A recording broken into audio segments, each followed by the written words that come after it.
Sommaire des rencontres de mars 2013, Ewald Frank, Krefeld, Allemagne. Bandeko mibali pe basi katina Kristo. Ezali ndeko Frank, azali kolobela bino kuuta Centre Missionnaire International de Krefeld na Allemagne. Uzali kotala sima na mayangani ya manguya pe ya epambama oyo Nzambe apesaki biso. Kubanda weekend oyo eleki to kabolaki lobala ya bule ya kitoko ya liloba ya Nzambe na pene na bato 900 oyo basanganaki awa na centre missionnaire pe kouta na Europe mobimba pe na ba outre-mer batu bayaki ebele koyoka liloba na Nzambe pona mbala liboso ezalaki pene na bato ba connexion 1000 oyo ya internet na mokili mobimba pe pona kozala penza siki pene na ezalaki penza ba connexion 1161 connexion bango banso bazalaki connecté na mokili mobimba pe masanga ebele oyo pene na 1000 personnes basanganaki boye tozali kozongisa matonde pa ya nkolo tango tozali kozwa ba email kouta na ba Chine, Japon pe bisika na bisika yango ezali kolakisa ete etinda ya suka ezali kopesama ti na suka ya mabele balinga mibandeko mibali pe basi kati na Kristo tango tozali kotala na makambo oyo ezali kokisama sasa ipi kokoki kose refere na oyo nkolo alobaka tango bozali komona makambo oyo kokokisama koyaka boyebi ete bozongi na Yesu Kristo ebelemi tozali kotala na Israel tozali kotala pe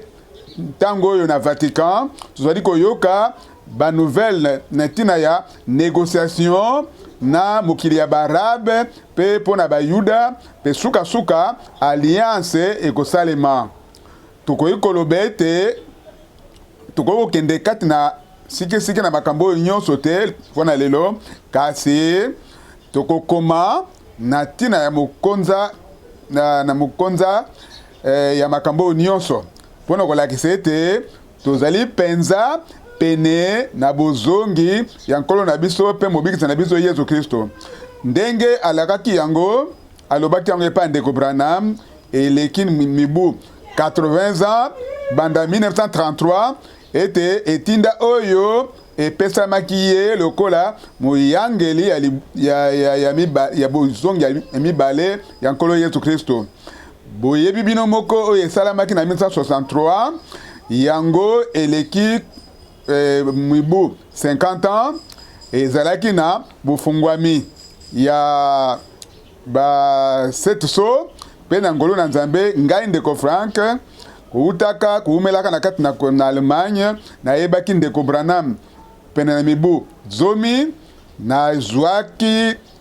nazalaki moko na mayanga na ye oyo asalaki na Allemagne na États-Unis pe kozwaka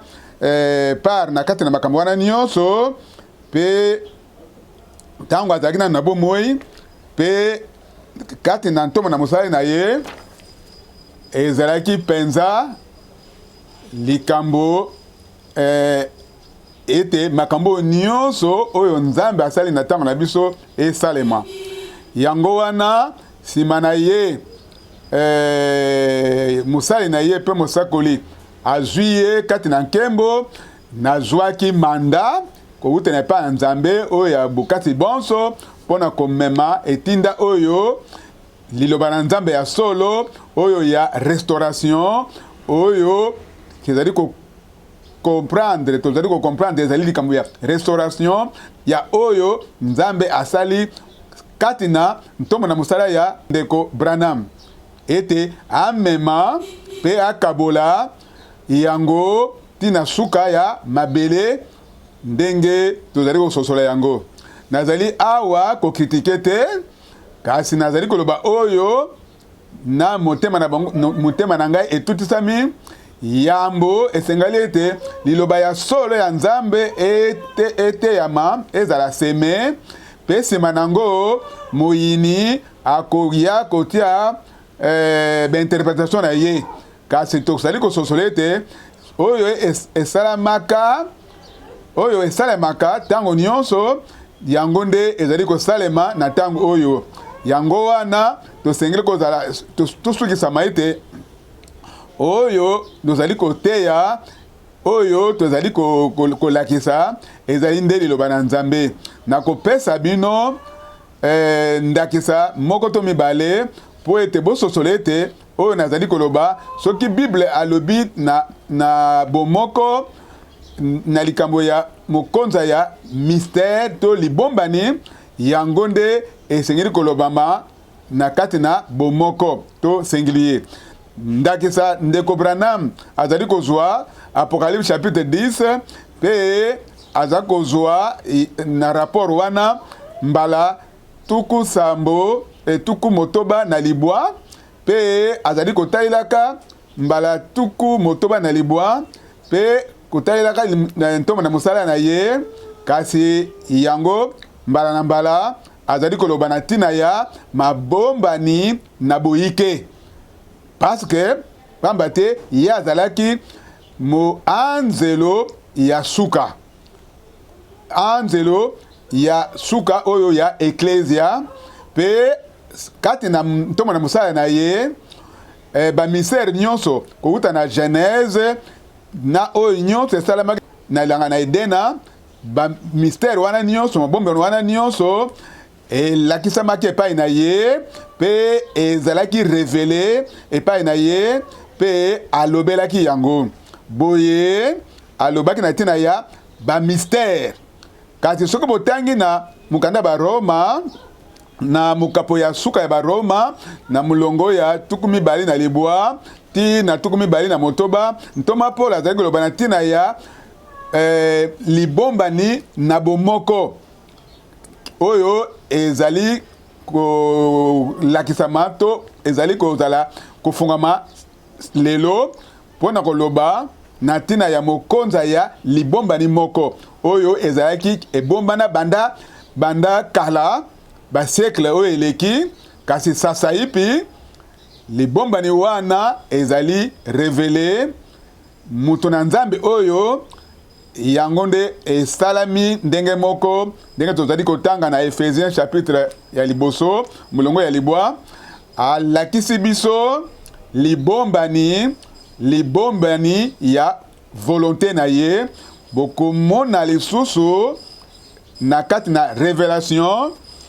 ete Apocalypse chapitre 10 mulongo ya sambo tokoki komona milongo ebele kolobaka na ntina ya libombani. Apocalypse chapitre 10 verset 7 kasi na mikolo ya mungongo ya 7e ange tango ye akoyula kelelo na ye libombani